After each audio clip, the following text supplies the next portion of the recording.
Ok.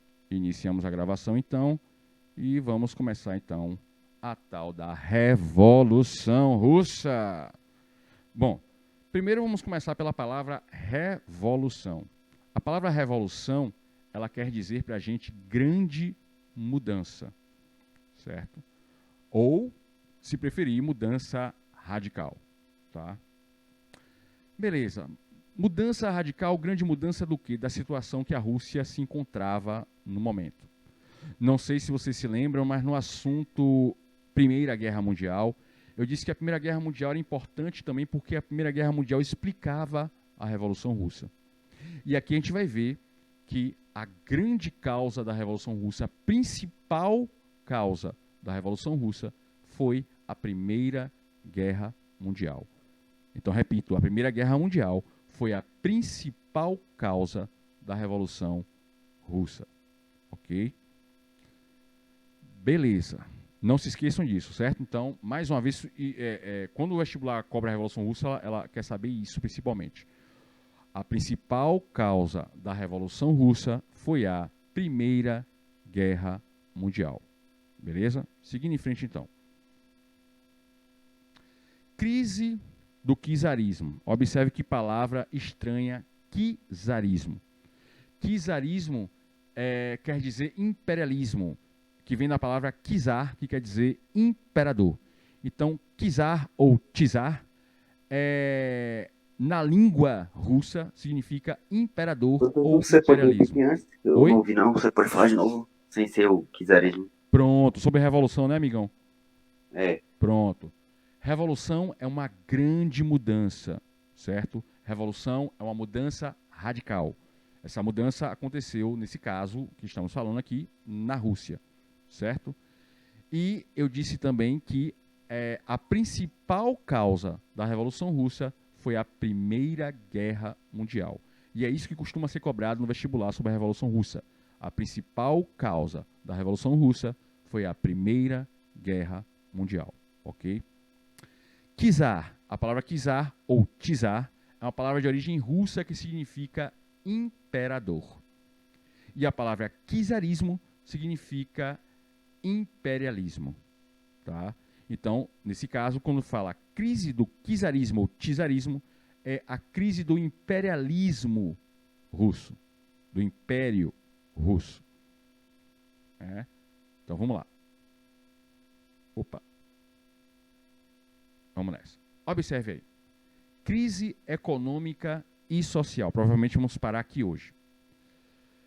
Desde o século XIX, o que é o século XIX? O século XIX, ele vai de 1801 até 1900. Esse é o século XIX. Desde o século XIX, havia muita insatisfação da sociedade russa, gerando, inclusive, o assassinato do czar Alexandre II, em 1881. Então, observe que interessante aí. O povo russo, ele estava tão revoltado, estava tão fulo da vida com o Império Russo, que chegou ao ponto de ser organizado um movimento que assassinou o czar Alexandre II. Certo? Então, mataram o czar Alexandre II, porque o povo russo já não aguentava mais as barbaridades do governo russo, do Império Russo. Certo? Então, veja como o povo russo estava revoltado. Seguindo em frente.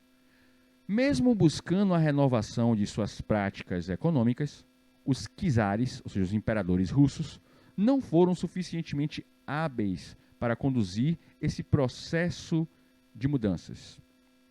Que é o seguinte, a Rússia era bastante feudal, tinham senhores feudais, tinham nobres, certo? Príncipes, princesas, enfim, esse povo que vivia do domínio da terra, né? E tinha os pobres que eram os servos, certo? E a Rússia ainda não tinha entrado na era do capitalismo. A Rússia ainda não havia se industrializado, certo? A Rússia estava começando a se industrializar e isso fazia com que a Rússia tivesse um atraso econômico muito grande. Então, a Rússia se encontrava numa lentíssima transição do feudalismo para o capitalismo, tá? Então, observe aí, a agricultura nacional, ou seja, a agricultura da Rússia, sofreu fortes variações, responsáveis pelo empobrecimento e a carestia de alimentos da população. O que é carestia? Carestia é falta de alimentos. Por que faltava alimentos para o povo russo? Porque a forma de produzir era feudal. E como é a forma de produzir feudal na agricultura? A forma feudal de produção na agricultura, as fazendas que funcionam de forma feudal, elas se preocupam em produzir alimentos apenas para quem mora dentro da fazenda, certo?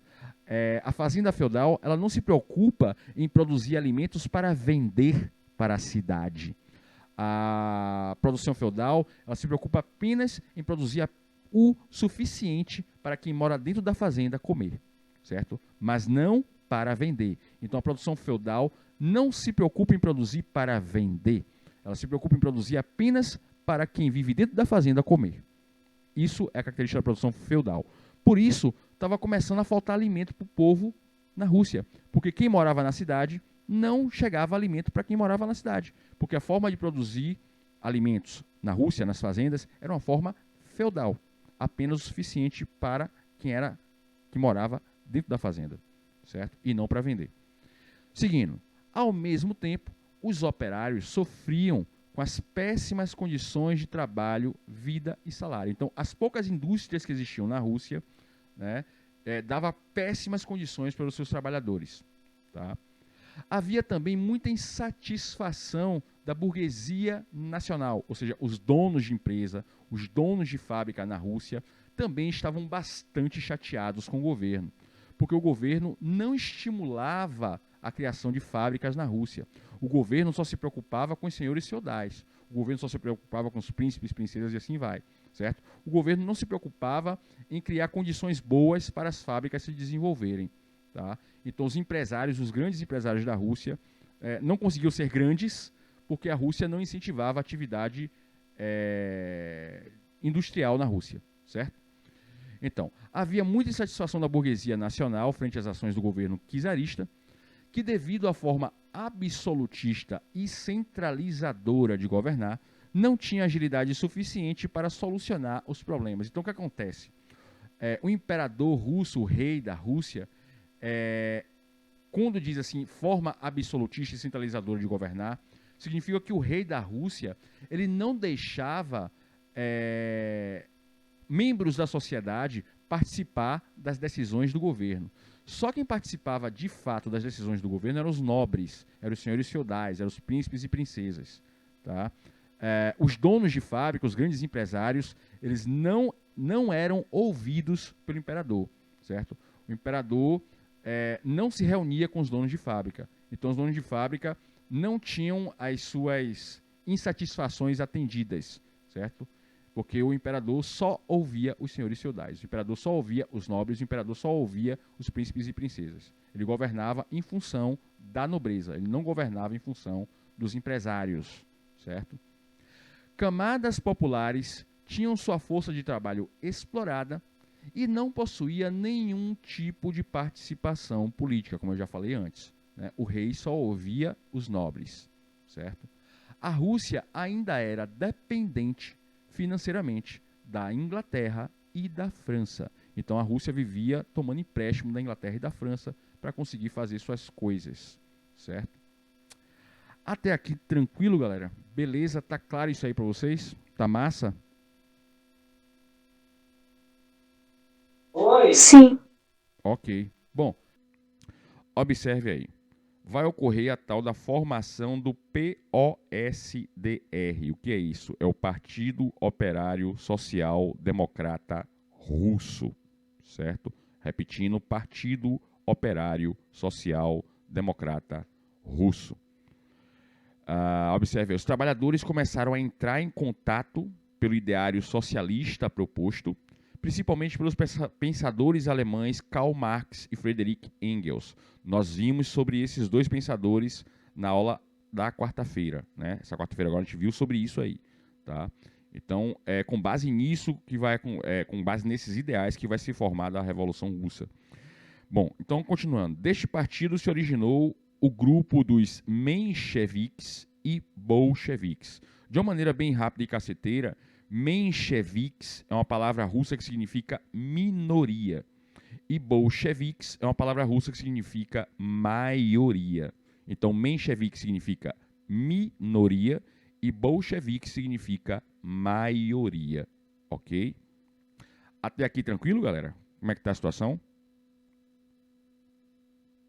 Me diga você do outro lado da tela, o que é que você tá achando aí? Tá tranquilo? Tranquilo, né? Vamos lá, seguindo em frente. Em contrapartida, o governo russo reprimiu tais instituições político-partidárias por meio da Okhrana. O que era a Okhrana? É uma polícia que era especializada em perseguir os opositores do governo, certo? Então, Okhrana, repito, era uma polícia especializada em perseguir os opositores do governo, tá? Então tá aí a tal da Okhrana. Bom, então tá aí, destacamento policial criado para conter esse tipo de agitação social. Então todo mundo que criticava o governo russo, todo mundo que se manifestava contra o governo russo, a Okhrana perseguia, certo? Que é essa polícia de perseguição às pessoas que faziam oposição ao governo, tá? Beleza, vamos seguir em frente. Bom, para acabar de completar a insatisfação, ou melhor, para aumentar ainda mais a insatisfação do povo russo, o governo russo vai se envolver numa disputa, numa guerra chamada Guerra Russo-Japonesa. Ou seja, se é uma guerra russo-japonesa, significa que a Rússia entrou em guerra contra quem? Me diga você do outro lado da tela aí. Contra quem será que é a Rússia? Japão. Isso aí, perfeito. Certo? Então, essa guerra russo-japonesa vai ocorrer de 1904 a 1905. E como você do outro lado da tela deve imaginar, uma guerra significa gasto, né?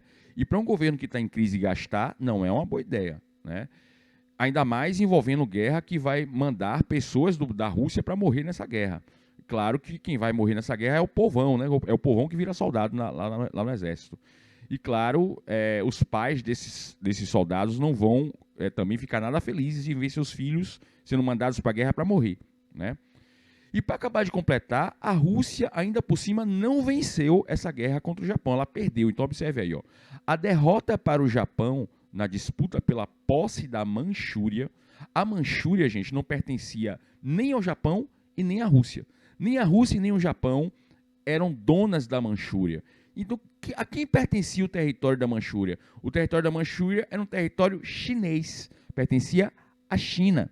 A China era ocupada pela Rússia e pelo Japão na época, certo? Todos dois exploravam a China, tá? Então, Manchúria, território chinês rico em minérios para a indústria. Tá aí a importância da Manchúria. A Manchúria era rica em minérios, né, como ferro, carvão e outras coisas mais, que ajudam a desenvolver a indústria, certo? Então, por isso que a Rússia e o Japão disputaram quem ia dominar a Manchúria, né? Que todas as duas nações estavam começando a desenvolver suas indústrias. O Japão estava com a indústria até mais desenvolvida do que a Rússia, tá? Enfim, então isso deixou a Rússia ainda mais sensibilizada com a crise econômica, intensificando a oposição ao czarismo. Para quem não se lembra, vale lembrar que czarismo é a palavra russa para imperialismo, certo? Porque a Rússia era governada por rei, por imperador, tá? Então o rei, o imperador da Rússia era chamado de czar ou czar. Então czarismo ou czarismo é imperialismo, tá? Beleza. Então, seguindo em frente, vamos lá. Domingo Sangrento. O que aconteceu aí desse Domingo Sangrento? Foi uma manifestação do povo russo. O povo russo foi para as ruas para protestar contra o governo russo, né? Contra o czar, contra o imperador. E o imperador deu ordem ao exército para atirar no povo, né? Então, os policiais atiraram sem dó nem piedade no povo. E muita gente morreu, inclusive crianças de colo até mais, de bebê, né? Que pessoas também foram com suas crianças para uma manifestação. E foi dessa forma que o governo russo tratou os manifestantes.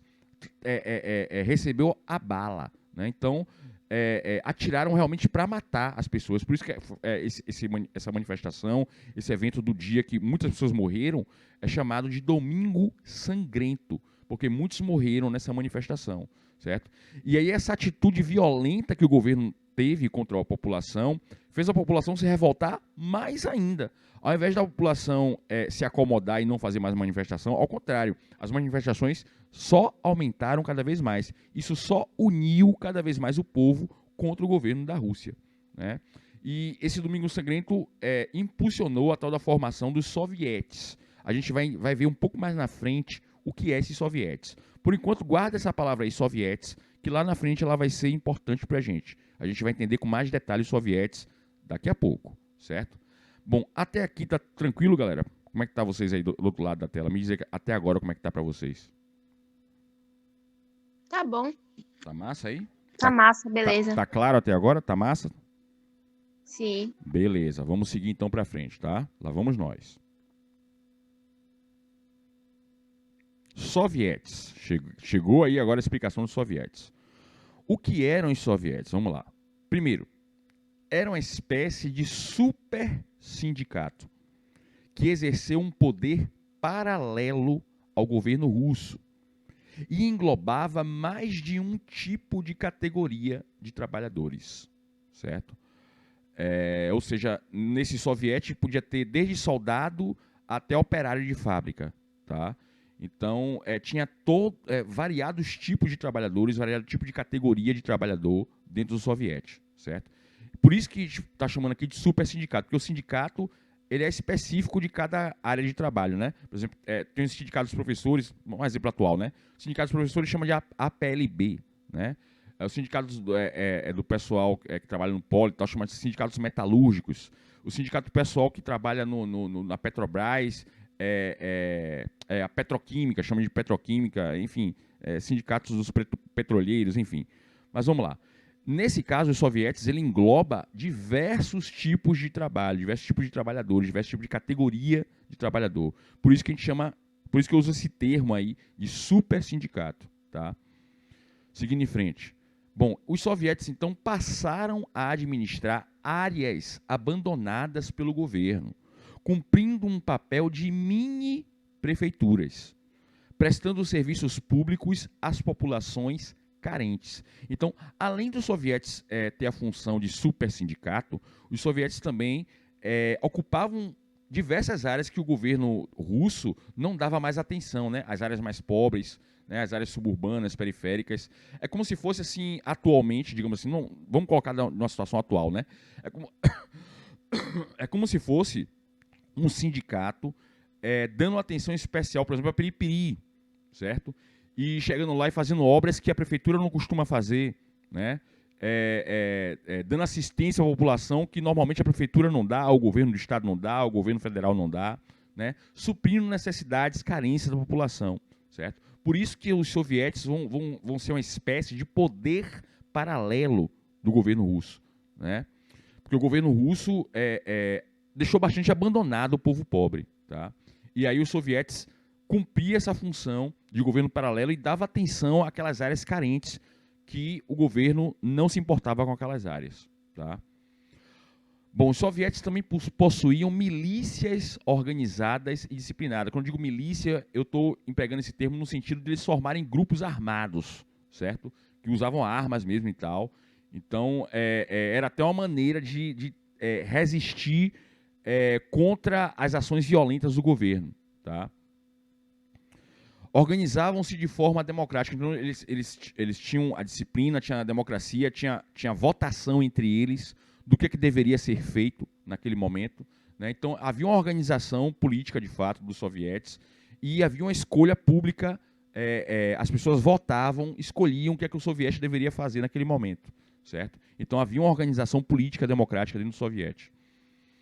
Com o tempo, eles passaram a eleger representantes no poder legislativo, como vereadores e deputados. Então, os sovietes passaram a ficar tão organizados que eles começaram a conseguir eleger candidatos políticos, vereadores e deputados, que agiam em nome desses sovietes, certo? Lá no poder legislativo, né, inclusive fazendo oposição ao próprio governo, tá? E propondo leis que favorecessem as camadas mais pobres. Bom, depois de um certo tempo de atuação, passaram a ser reconhecidos pelo governo como parte integrante do sistema político russo. Então, o soviético ganhou uma importância tão grande que o próprio governo passou a aceitar o poder dos sovietes, certo? Inclusive, o nome União Soviética vem daí dos sovietes, certo? Então, a origem da União Soviética vem desse termo aí, dos sovietes. Então, os sovietes deram a formação para o que depois passou a se chamar de União Soviética, tá? Por isso que o nome é soviética, porque vem do termo sovietes, ok? Até aqui, beleza, galera? Tá claro para vocês? Tem alguma dúvida? Como é que tá a situação aí? Me diga você do outro lado da tela.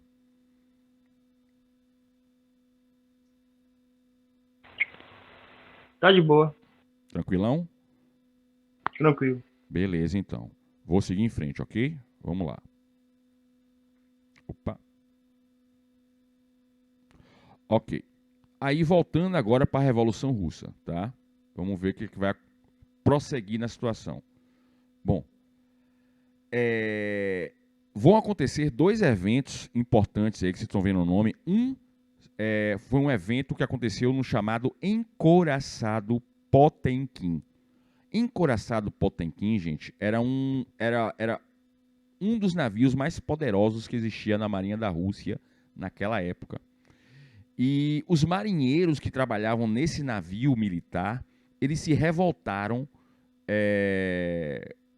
contra as atitudes do governo da Rússia.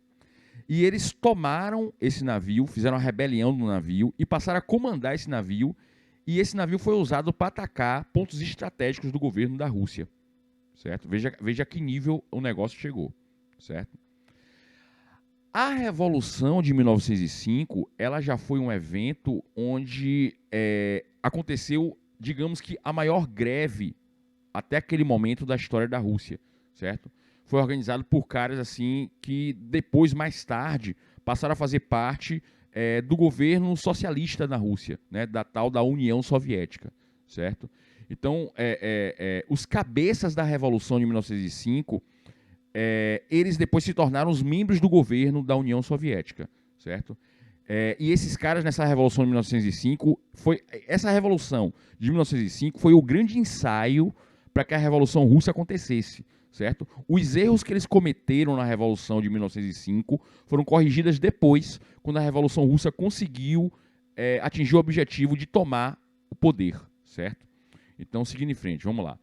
Primeiro aí sobre o encouraçado Potemkin. Observe aí. Os marinheiros do Potemkin, um navio da Armada Russa, iniciam uma rebelião durante exercícios militares no Mar Negro.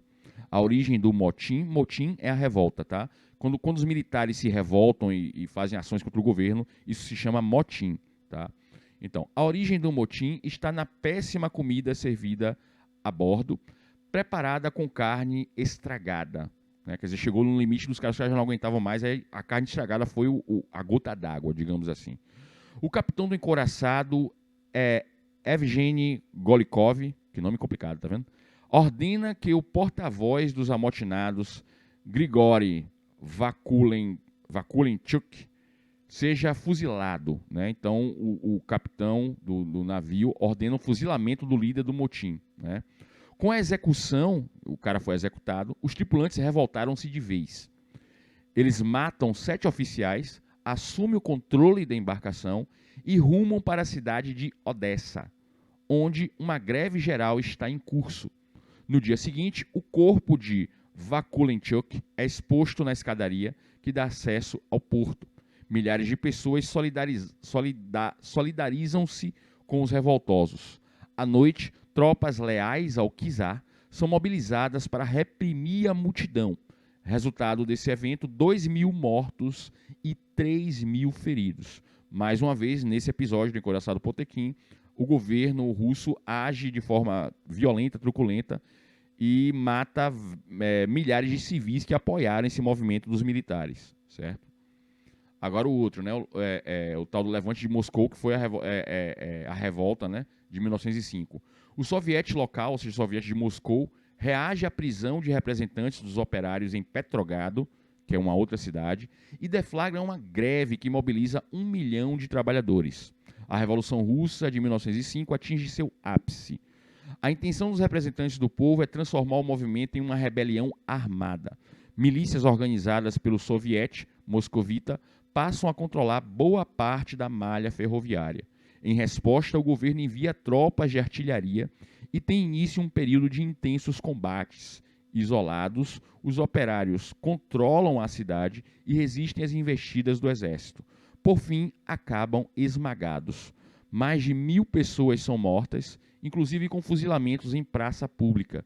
Termina em sangue, assim como havia começado o processo revolucionário daquele ano. Então veja que em todos os episódios, até agora, o governo russo sempre se comportou de forma violenta, sempre matando e massacrando milhares de pessoas que haviam se revoltado, certo? Isso, é claro, vai gerar uma consequência catastrófica para o governo russo. Bom, aí, depois desses episódios sangrentos, o governo russo dá uma aliviada na situação, que ele percebe que o negócio está tenso, e o governo russo cede aos desejos do povo, né, faz uma pequena concessão e forma o... Ô, professor. Oi, diga, meu querido. Você pode voltar um pouco aí pra eu tirar um print Sim. Pera aí, deixa eu ver aqui. das páginas que estavam aí? Sim. Pera aí, rapidão. É isso aqui? Professor, já tirei, obrigado. Filé? Tranquilão, velho? Tranquilo. Pronto, vou seguir, certo? Vamos lá. Certo.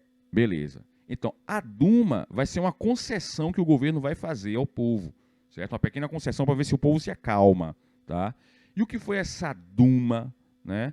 A Duma é o local onde vão se reunir os vereadores, né, os deputados, os senadores, e lá na Duma, esses representantes do povo vão votar leis, né, que melhorem a vida do povo. Esses representantes vão encaminhar algumas coisas para que o imperador tome providências em relação ao que o povo está pedindo que seja feito, né? Então vamos lá, seguindo em frente. No dia seguinte, cedendo a tantas pressões, o czar Nicolau II transformou seu governo em uma monarquia constitucional, ou seja, ele iria governar de acordo com as leis que foram criadas, né, pelos deputados, vereadores, senadores. De acordo com as novas regras, o país teria um parlamento, chamado de Duma, onde seus representantes discutiriam os problemas da nação russa. Tais mudanças incentivaram o surgimento de agremiações de discussão política formada por trabalhadores do campo e da cidade. Os chamados sovietes tornaram-se um espaço de discussão sobre o futuro e os problemas da Rússia. Até aqui, pessoal, tá tranquilo em relação à Duma, em relação ao que a gente já viu até agora? Me diz aí você do outro lado da tela como é que está a situação até esse dado momento. Fale aí do outro lado da tela como é que você está percebendo o negócio. Está tranquilo? Tá bom? Tá claro?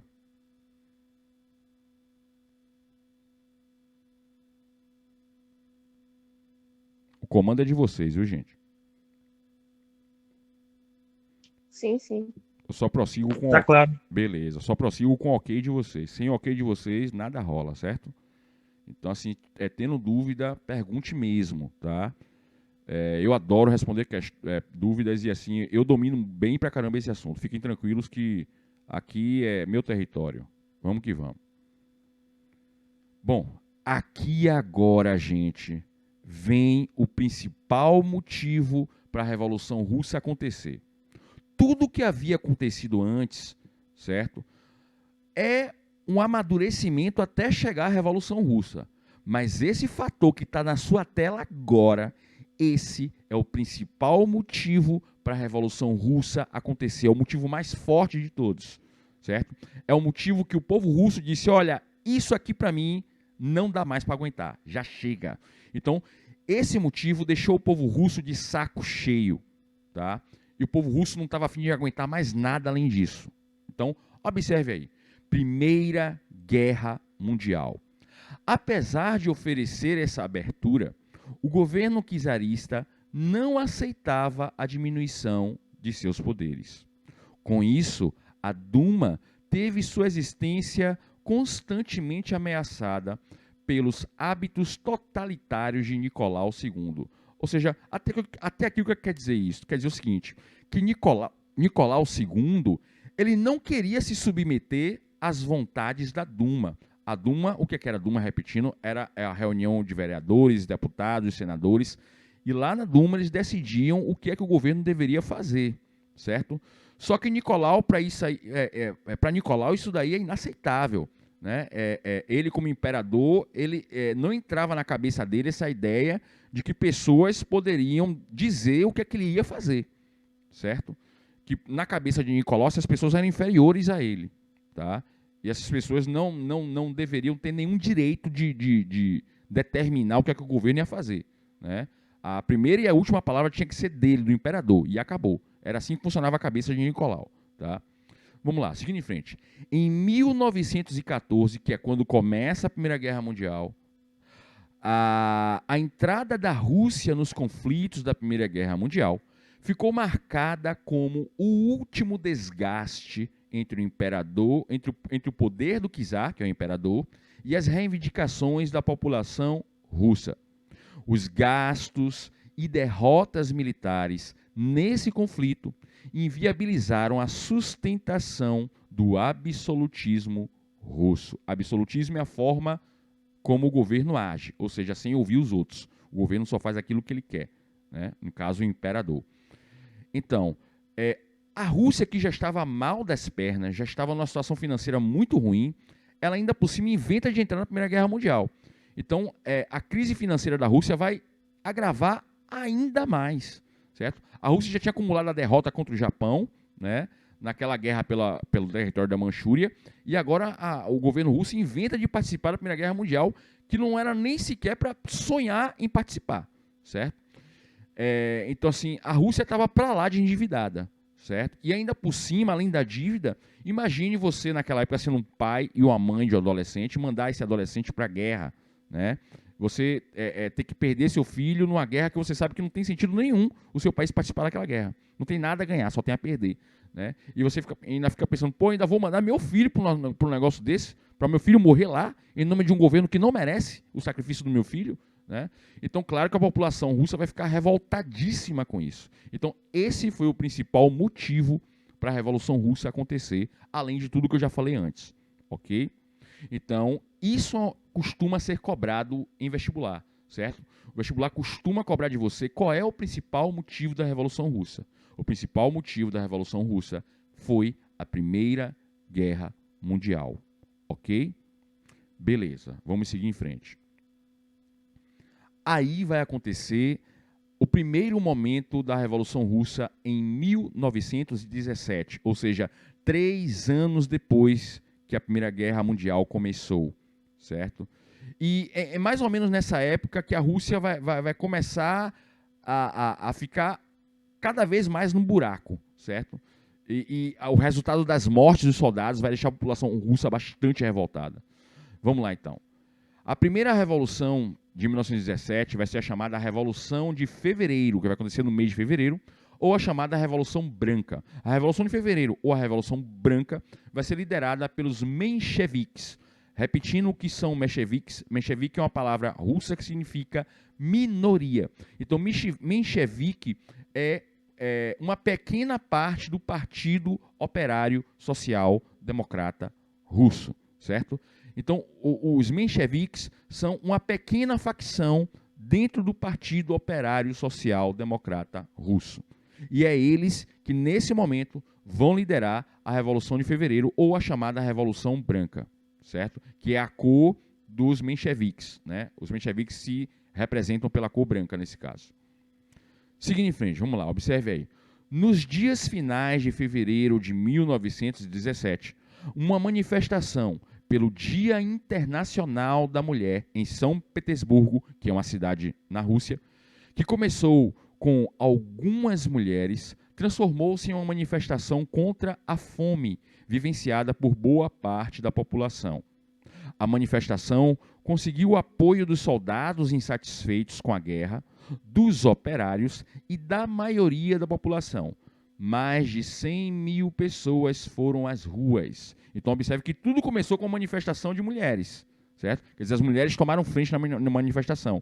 Daí, o restante da população foi cada vez mais inchando esse movimento e apoiando cada vez mais, inclusive os próprios soldados russos apoiaram esse movimento. Então observe aí, pela primeira vez, os soldados russos não estão contra o povo. Ao contrário, agora os soldados russos estão apoiando o movimento popular. Isso é muito importante nesse momento, certo?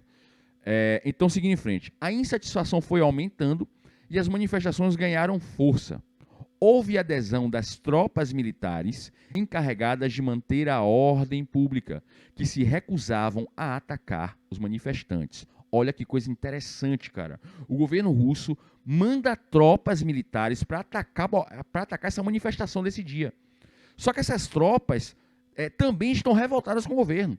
E elas não cumpriram a ordem de atirar contra esse povo. Certo? Veja como até mesmo os militares, nesse momento, já não estão mais apoiando o governo. E eles também estão revoltados contra o governo. Então, veja que o movimento está ganhando cada vez mais força e, inclusive, ganhando apoio dos militares. Certo? Isso é uma coisa bastante forte. Tá? Seguindo em frente. Ok. Tomada do Palácio de Inverno. O Palácio de Inverno, gente, é o Palácio do Governo. É como se fosse... o Palácio do Planalto lá em Brasília. Tá? Imagine o povo invadindo o Palácio do Planalto e tomando, né, o governo das mãos de quem estivesse lá ocupando. Né? É basicamente isso que está acontecendo nesse momento aí na história da Rússia. Certo? Então o Palácio de Inverno é a mesma coisa aqui no Brasil que o Palácio do Planalto. Vamos lá, seguindo em frente. Com isso daí, com essa tomada do Palácio de Inverno, o czar Nicolau, ele abdica do poder, ou seja, ele sai do poder, ele entrega o poder, ele desiste de governar a Rússia, para que não haja um conflito ainda maior, né? Temendo uma repetição do Domingo Sangrento, o grão-duque Mikhail ordenou que as tropas leais, baseadas no Palácio de Inverno, não se opusessem à insurreição e se retirassem, né, para evitar uma carnificina ainda maior. Em 2 de março, cercado por amotinados, Nicolau II assinou sua abdicação. Certo? Então, finalmente, Nicolau desiste do poder e o povo vence nesse momento. Certo? No caso, mais exatamente, os mencheviques vencem nesse momento. Então, vai se instalar um governo provisório, né, liderado, mais uma vez, repito, pelos mencheviques. Né? Após a derrubada do czar, Nicolau II, né, instalou-se o governo provisório, comandado pelo príncipe George Lvov, um latifundiário, né, um grande proprietário de terra, e tendo Alexander Kerensky como ministro da guerra. Alexander Kerensky era o líder dos mencheviques. Era um governo de caráter liberal burguês, comprometido com a manutenção da propriedade privada e interessado em manter a participação russa na Primeira Guerra Mundial. Olha que sinalização importante. Apesar desse movimento dos mencheviques ter derrubado o imperador, ter derrubado o czar, eles não mudaram a decisão do governo de ir participar da Primeira Guerra Mundial. O governo menchevique manteve a Rússia participando da Primeira Guerra Mundial. O governo menchevique não retirou a Rússia da Primeira Guerra Mundial. Ela, traduzindo, não mudou nada praticamente, certo? Eles tomaram poder, mas eles não saíram da Primeira Guerra Mundial, certo? E ainda por cima tomaram medidas que não ajudavam o povo, tá? Então, seguindo em frente, vamos lá. Os mencheviques estavam apoiados pelos socialistas radicais de direita. Existe tendências de partidos, mesmo sendo de esquerda, mas pode ser uma esquerda mais para a direita. É meio complicado, mas enfim, é basicamente isso. Vamos seguir em frente. E outros partidos que defendiam os interesses burgueses e latifundiários. O soviete de Petrogrado ordenava ao exército que lhe obedecesse, em vez de obedecer ao governo provisório. O soviete também queria dar terra aos camponeses, um exército com disciplina voluntária e oficiais eleitos democraticamente, e o fim da guerra. Objetivos muito mais populares do que os almejados pelo governo provisório. Então, observe o que está acontecendo aqui. Nós temos o governo provisório, liderado pelos mencheviques, certo? E nós temos o soviete de Petrogrado se opondo ao governo menchevique, que o governo menchevique, nesse momento, é o novo governo. Tá? Só que o soviete de Petrogrado está fazendo oposição ao governo menchevique, porque ela percebeu que o governo menchevique traiu os objetivos do povo. E qual era o objetivo do povo principal? Era retirar a Rússia da guerra. Só que o governo menchevique não retirou a Rússia da guerra. Ela fez com que a Rússia permanecesse na guerra, certo?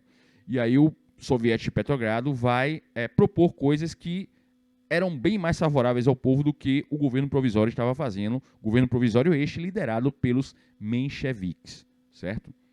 Bom, continuando. Essa situação ficou conhecida como duplo poder, com a burguesia e a aristocracia organizando-se na Duma e os trabalhadores, soldados e camponeses organizando-se nos sovietes. Então, o povão ficou nos sovietes, certo? Formando um tipo de governo paralelo, ainda, né, continuando com aquela lógica que eu já falei antes do governo paralelo, que o soviete forma um governo paralelo, e os mencheviques estavam agindo com a Duma, né? Então, a Duma passou a ser o território dos mencheviques, enquanto os sovietes passou a ser território do povão e, no caso, dos bolcheviques, certo? Ficou tranquilo isso aí ou está confuso para vocês? Me diz aí do lado da tela. Como é que está a situação?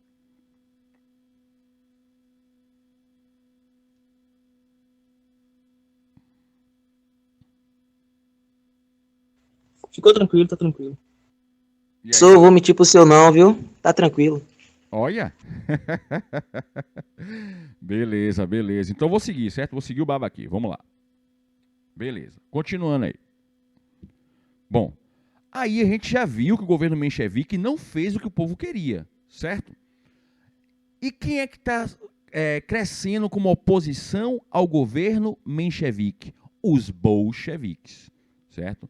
Os bolcheviques, eles agora, em outubro, vale lembrar, os mencheviques tomaram o governo em fevereiro, os bolcheviques vão tomar o governo em outubro. Então, os bolcheviques vão derrubar os mencheviques.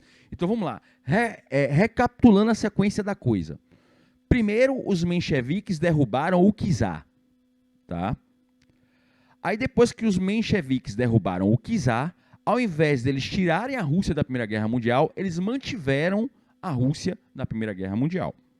Certo? Os mencheviques passaram a dominar a Duma, enquanto os bolcheviques ficaram dominando os sovietes, certo? E os sovietes agindo cada vez mais como um poder paralelo. Até que chega no mês de outubro, os bolcheviques tiram do poder os mencheviques e eles, os bolcheviques, dessa vez, passam a governar a Rússia. Agora, a grande pergunta que não quer calar é: o que será que os bolcheviques fizeram quando eles chegaram ao poder? Vamos ver agora. O processo de desintegração do Estado russo continuava, né, dentro do governo dos mencheviques. A comida era escassa, né, faltava comida, a inflação, o aumento de preço alcançava a casa dos 1000%, as tropas desertavam devido ao fracasso e à estratégia suicida das ondas humanas.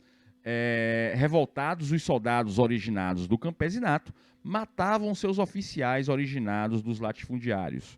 Vamos tentar entender isso aqui. O que acontece? Lá na guerra, né, lá nas trincheiras, lá na frente oriental da batalha, né, onde o exército russo estava atuando contra a Alemanha, os soldados do exército russo, eles todos tinham origem pobre. Os soldados tinham origem pobre. Já os oficiais, a grande maioria esmagadora, tinha origem rica, né? A maioria deles eram filhos de donos de fazenda, né? Os oficiais. Enquanto os soldados eram aquele agricultorzinho, o empregado da fazenda, né? Então, essa origem dos soldados era humilde e a origem dos oficiais era rica. E aí, quando chegava lá na guerra, os oficiais e os soldados, como a situação estava bastante difícil, né? A Rússia estava perdendo feio na guerra, os soldados já vinham com aquela revolta das ordens e das condições que eram péssimas no exército, e eles ainda por cima acumulavam a raiva de que eles sabiam que eles eram pobres e que os oficiais eram riquinhos, né, mauricinhos, e os caras, os oficiais, não tinham o sacrifício que o soldado tinha. né? Então, os soldados, eles aproveitavam aquele momento da guerra para descontar a raiva dele nesses mauricinhos que eram os oficiais, né? Então, os próprios soldados matavam os oficiais. Então, ao invés de eles matarem os alemães, eles voltavam suas armas para os oficiais deles, certo? Que sabia que eram os caras tudo sacaninha, tudo escroto, certo? E aí virou um clima de desobediência total, né? Os caras não viam sentido nenhum naquela guerra e eles voltaram a atenção deles realmente para os oficiais e era em cima dos oficiais que eles descarregavam as suas armas, certo? Era essa situação que estava na frente de batalha do exército russo, tá? Então, continuando aí, observe aí. Então, revoltados, os soldados originários do campesinato matavam seus oficiais originados dos latifundiários. Propriedades da nobreza latifundiária eram saqueadas e queimadas. Ainda tinha isso, né?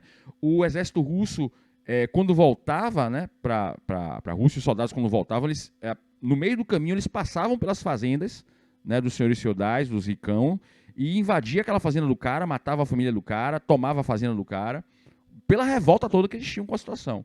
Certo? Ainda tinha esse outro porém aí. Seguindo em frente, nas cidades, sovietes foram criados na maioria das empresas e fábricas.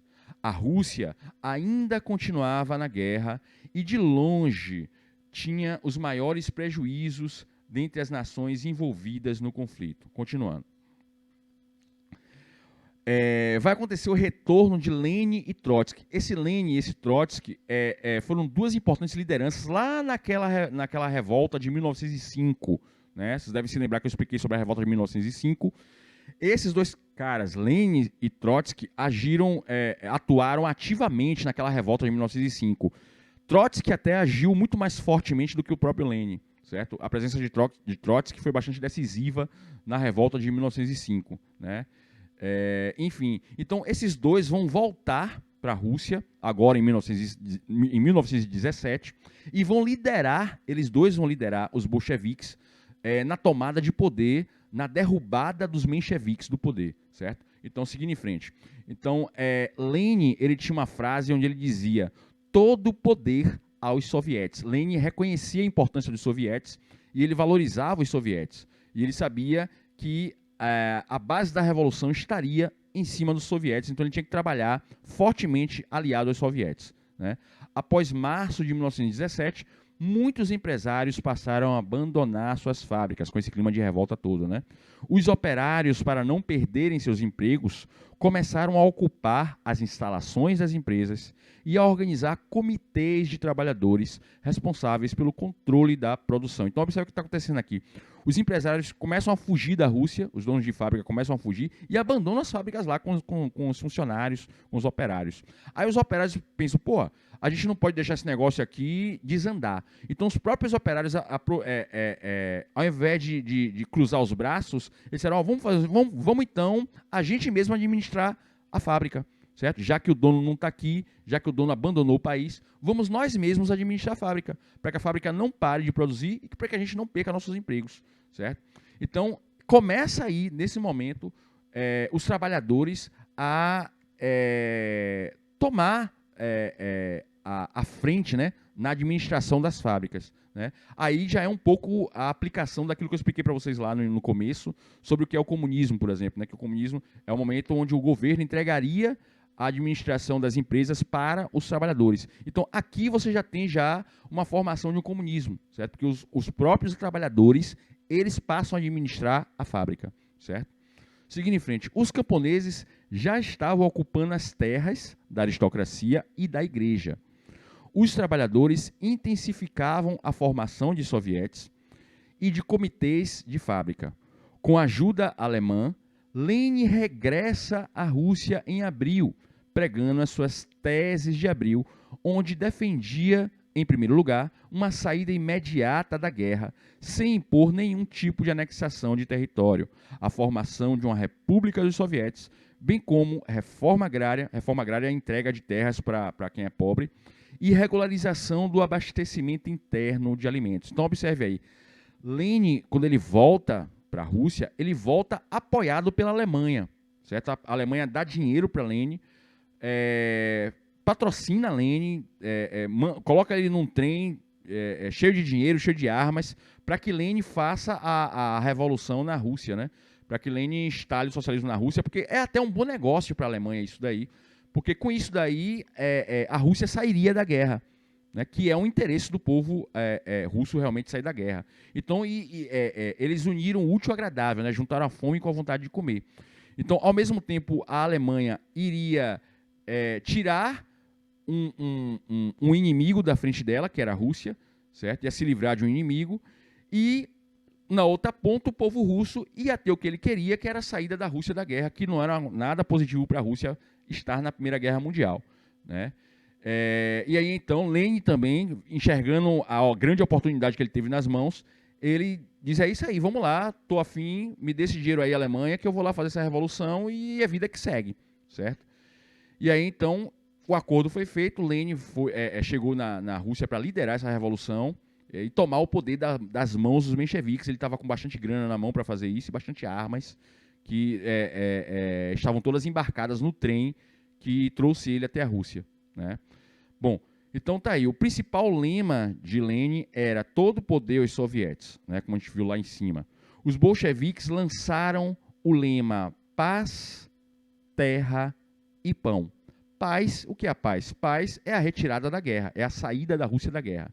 Terra é a distribuição de terra para o povo pobre, né? Então, iria ser retirada a terra dos ricos para entregar essa terra para os pobres.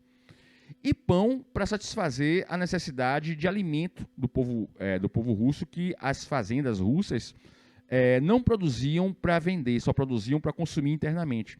Então, a intenção de Lenin e dos bolcheviques era fazer com que essas terras russas passassem a produzir para sobrar, para vender, para levar alimento para as grandes cidades, certo? Então tá aí, com o intuito de angariar, de conseguir, né, apoio popular. Até aqui, galera, como é que tá para vocês? Está tranquilo até aqui? Ficou tranquilo para entender isso aí? Me diz aí você do lado da tela, o que você está achando até agora disso aí? Tá de boa. Tranquilão, né? Ok. Eu acho que eu vou parar por aqui ou não. Vamos ver aqui qual é o próximo slide, porque a gente já vai entrar já no horário de projeto de vida, certo? Vamos lá, vamos ver o que é que nós temos aqui no próximo slide. Deixa eu ver. Ok, vamos seguir esse baba aqui. Vamos concluir pelo menos esse slide. Bom, vamos lá. Revolução de Outubro ou Vermelha bolchevique. Então vamos ver o passo a passo de como os bolcheviques chegaram ao poder, né? Bom, em abril, junho e julho aconteceu as chamadas Jornadas de Julho. E o mês de agosto também explodiram várias revoltas populares, que, dentre outras coisas, tomaram terras de latifundiários, né, de grandes donos de fazenda, foram tomadas essas terras para entregar para o povo, e assumiram o comando das fábricas, né? Porém, os bolcheviques ainda não contavam com maioria nos sovietes. Por isso, a ação não teve êxito, não teve sucesso. E o governo menchevique acusou o movimento de ter agido em nome dos interesses dos alemães. Então, o governo menchevique acusou os bolcheviques de traição, né, por eles terem tido apoio da Alemanha. Realmente tiveram apoio da Alemanha, sem sombra de dúvida, mas eles uniram o útil ao agradável, como eu falei antes, porque o objetivo do povo alemão, do povo russo, era sair da guerra, né? E isso ia ser interessante tanto para a Alemanha quanto para o povo russo também, certo? Então,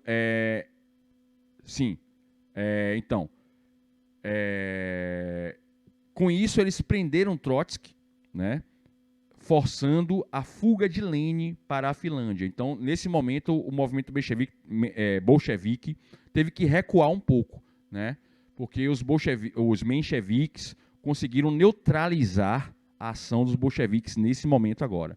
Então, os bolcheviques recuaram, né, para aquela história da dama, né? Você perde uma peça para comer duas lá na frente. Foi basicamente isso que eles fizeram, os bolcheviques. Eles perderam uma peça agora para comer duas lá na frente. Bom, para acabar com o clima de instabilidade, o general Kornilov, é o nome do general Kornilov, pelo nome dele você já sente o drama do rapaz, né? Então, o general Kornilov, ao comando de um grupo militar de extrema direita, marchou com seus homens sob o pretexto de dar um fim definitivo nas revoltas populares.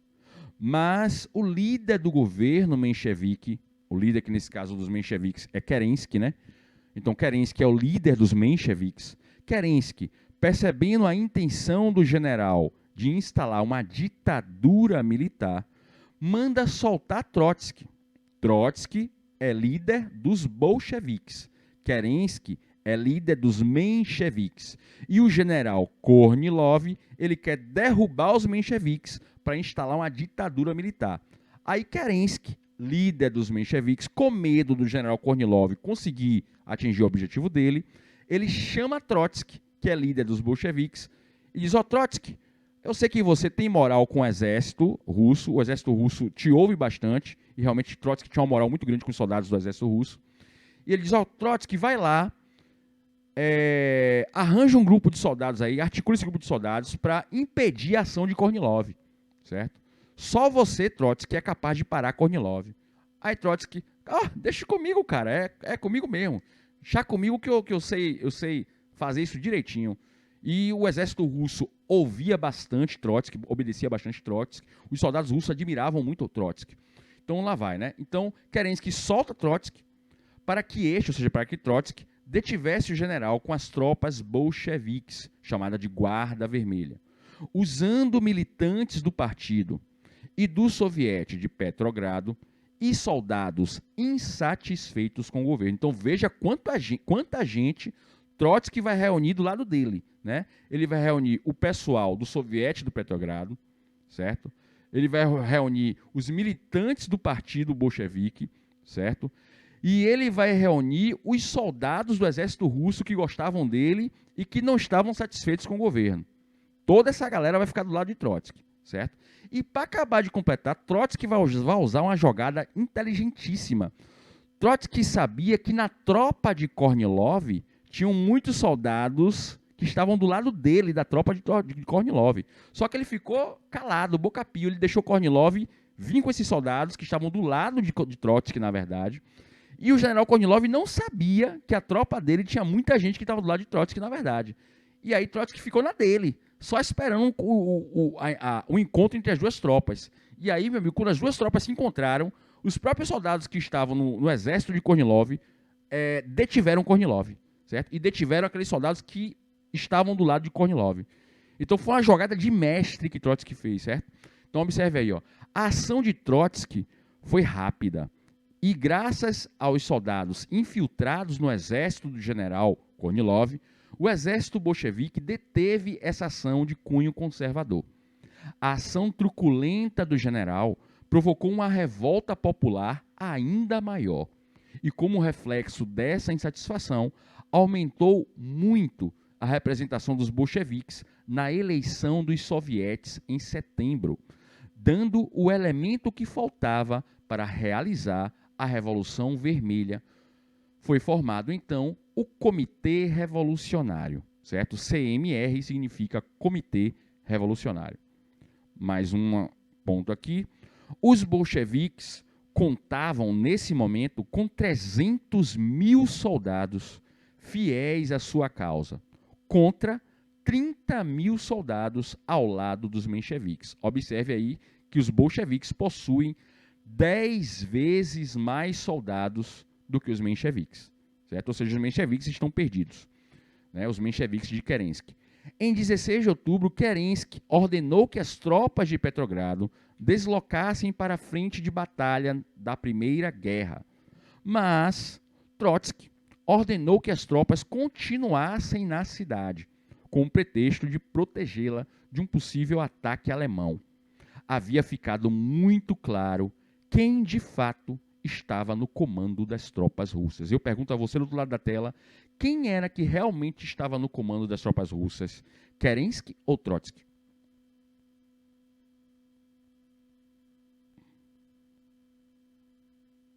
Kerensky? Negativo. Perceba, Kerensky mandou as tropas irem para a guerra. E Trotsky mandou a tropa fazer o quê? Ficar na cidade.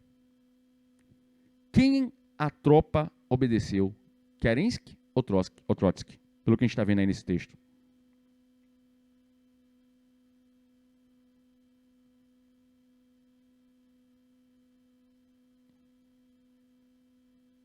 O segundo que você falou, Drops, né? Trotsky, isso. Eu sei que o nome é complicado, viu, gente? Assim, o fato do nome ser complicado dificulta vocês acompanharem o raciocínio. Eu entendo isso, tá? Então, assim, fiquem frios com isso, fiquem tranquilos. Os nomes são complicados mesmo. Os russos têm nomes bastante complicados pra gente, né, que é ocidental. Então, assim, não fique grilado você do outro lado da tela. Ah, meu Deus, esses nomes são muito complicados. Calma, relaxa. Vamos olhar tudo aqui com calma, a situação toda com calma, tá? Então, vou recapitular o raciocínio todo. Vamos lá. Kerensky. Quem é Kerensky? Kerensky é o líder dos mencheviques. Quem é que está no poder nesse momento? Quem está no poder nesse momento são os mencheviques. Os mencheviques estão no poder neste momento, tá? Os mencheviques possuem apenas 30 mil soldados. Já os bolcheviques, liderados por Trotsky, possuem 300 mil soldados. Os bolcheviques possuem, os bolcheviques, liderados por Trotsky, possuem 10 vezes mais soldados do que os mencheviques, liderados por Kerensky. Para terminar de completar o raciocínio, vamos lá, para a gente recuperar legal.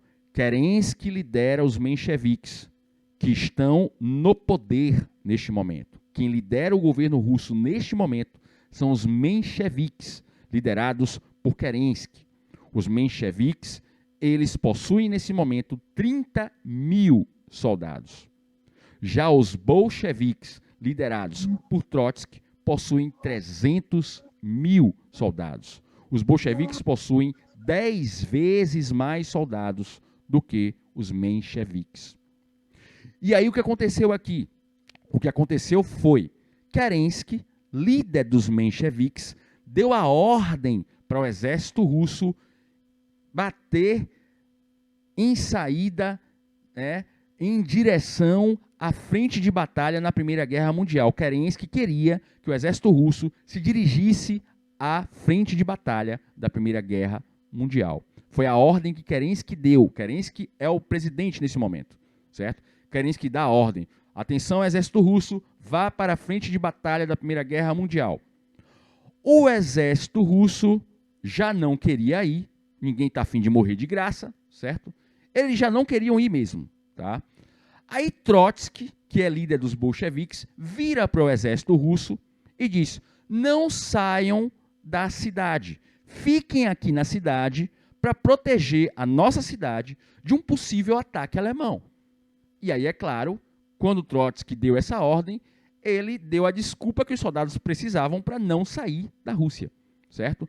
Então Trotsky juntou a fome com a vontade de comer. Trotsky já sabia que os soldados não queriam ir para a guerra, certo? Ele só deu a desculpa final que eles precisavam para não sair da cidade, tá? Então veja a moral, o poder que Trotsky tem junto às tropas. Nós já vimos já no episódio contra o general Kornilov, né, que Trotsky deu um banho de estratégia em cima de Kornilov. Kornilov caiu de otário na estratégia de Trotsky, né? E Trotsky, mais uma vez, mostra a influência que ele tem diante do exército, certo? Onde ele dá uma ordem e o exército, ao invés de obedecer o governante, o presidente, que é Kerensky, o exército obedece Trotsky. Trotsky nem presidente nem deputado, Trotsky não é nada. Trotsky é apenas um líder admirado, apreciado pelos soldados, certo? E os soldados, ao invés de obedecer Kerensky, que era o presidente de fato, o exército obedece Trotsky, que nesse momento é um nada, certo? Mas é Trotsky que o exército vai obedecer, ok? Então, por isso está essa frase aí final, marcada de verde. Havia ficado muito claro quem de fato estava no comando das tropas russas. Aí eu volto à pergunta de novo. Quem estava de verdade no comando das tropas russas? Me diga você do outro lado. Quem estava? Trotsky ou Kerensky? Kerensky. Não, pequeno gafanhoto. Quem estava de fato no comando das tropas, de verdade, quem as tropas realmente obedeciam, era Trotsky. Apesar de Kerensky ser o presidente, certo? As tropas não queriam obedecer Kerensky, certo? Porque o povo russo, os soldados russos, não queriam mais a guerra, certo? Eles não queriam... Professor, agora é o seguinte, eles Sim. foram com que o exemplo, os soldados não foram com o presidente por conta que o presidente queria que eles fossem para a guerra, não é isso? Isso. E o presidente é quem nesse caso? Kerensky. Isso, perfeito. Se alguém tiver mais alguma observação, até você mesmo, parceiro, faz aí a observação para poder a gente ficar bem claro esse raciocínio, certo? A gente não pode sair daqui sem entender isso, tá? E aí, gente? Alguém quer fazer mais alguma colocação? Querem mais esclarecimentos sobre isso? Vamos lá? A hora é essa, hein? Me digam aí o que vocês estão achando, se ficou claro ou não, certo? Tá bem claro. Beleza aí? Então vamos lá. Vou conferir se vocês entenderam o raciocínio. Vamos nessa. Quem é o presidente nesse momento? Kerensky ou Trotsky? Kerensky. Ok, Kerensky. perfeito. Segunda pergunta. Quem é que está mandando de verdade no exército? Kerensky ou Trotsky? Trotsky. Isso, beleza. Próxima pergunta. Quem é que representa o partido bolchevique? Trotsky ou Kerensky? Kerensky. Opa, aqui já temos dúvida, certo? Bom, quem comanda o partido bolchevique é Trotsky, certo? Inclusive, o partido bolchevique possui muito mais soldados do que o partido menchevique. Ok? Vamos lá. Ok. Vamos lá, atenção. Vou voltar para as perguntas. Vamos lá. Isso aqui tem que ficar muito bem batido, viu, gente? É por isso que eu estou insistindo nesse negócio aqui. A gente tem que sair com isso aqui muito claro na nossa cabeça. Vamos lá. Pergunto. Quantos soldados o partido bolchevique possuía sob o seu comando? Pode pescar. Tá aí na 30 tela. mil, 300 mil. 300 mil. Os bolcheviques possuíam 300 mil soldados. Gente, está na tela. Pode pescar. Né? Você não precisa ficar sem olhar para a tela, não. 300 Olhe para a tela, mil. pesque mesmo. Eu quero que você pesque, tá? É para você pescar mesmo, tá? Beleza. Próxima pergunta. Quantos soldados o partido menchevique possuía? 300 mil. Opa, olha para a mil. tela. 30 mil. 30 mil. Perceba aí, ó. Os soldados mencheviques, o que é dos mencheviques está em azul. O que é dos bolcheviques está em vermelho. Perceberam aí? Veja que eu tive esse cuidado aí de colocar tudo na cor certinha, tá? Beleza. Usa isso a seu favor, tá? Vamos lá. Mais uma pergunta. Quem é, nesse momento, que está controlando o governo? São os bolcheviques ou os mencheviques? Bolcheviques, né? Opa, vamos lá. Vamos diferenciar uma coisa da outra. Bolcheviques. Espera aí, vamos lá. Calma aí. Porque vocês agora confundiram com o exército, tá? Uma coisa é quem está controlando o exército. Outra coisa é quem está controlando o governo, certo? Vamos lá. Vou refazer aqui as perguntas básicas. Não tenham medo de errar, é para errar mesmo. Essa é a hora de você errar, certo? Na prova você não pode errar não, mas aqui você pode, certo? Aqui você pode errar sim, tá? Mas pesque o que está aí na tela agora. Vamos lá. Pergunta. Quem é que controla o exército neste momento? Os bolcheviques ou os mencheviques? Mencheviques. Bolcheviques. Percebem? Vamos lá. Eu vou agora fazer uma outra pergunta que dá no mesmo, tá? Ô, professor, vem cá. Os bolcheviques, quem é que comanda eles e o outro lá? Porque eu tô me confundindo, porque esse nome é tudo estranho. Isso. É por isso que eu tô batendo isso aqui, man. Eu só vou sair dessa parte aqui quando vocês fixarem isso muito bem, tá? Vamos lá. Quem comanda os bolcheviques?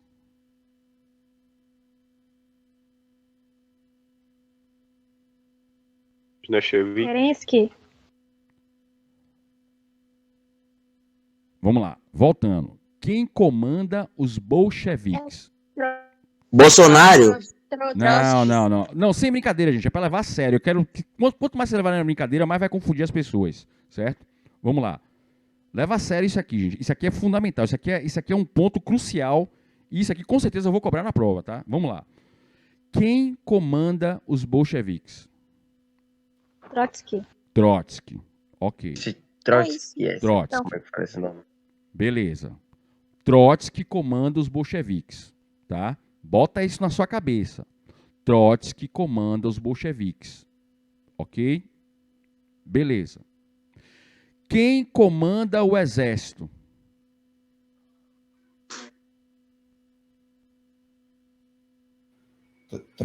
Trotsky também? Trotsky também. Certo? Então, Trotsky comanda os bolcheviques e Trotsky comanda o exército. Ok? Tranquilo até aqui? Sim. Beleza. Então, recapitulando. Trotsky comanda os bolcheviques e Trotsky comanda o exército. Tá? Beleza. Agora vamos lá. Quem está no governo, os bolcheviques ou os mencheviques? Bolcheviques. Bolcheviques. Mencheviques. Mencheviques. Quem está no governo nesse momento são os mencheviques. Tá? Vamos lá então. Os mencheviques estão no governo neste momento. Tá? Os bolcheviques ainda não tiraram eles do poder. Eles estão se organizando ainda para tirar os caras. Mas os bolcheviques não tiraram os mencheviques do poder ainda.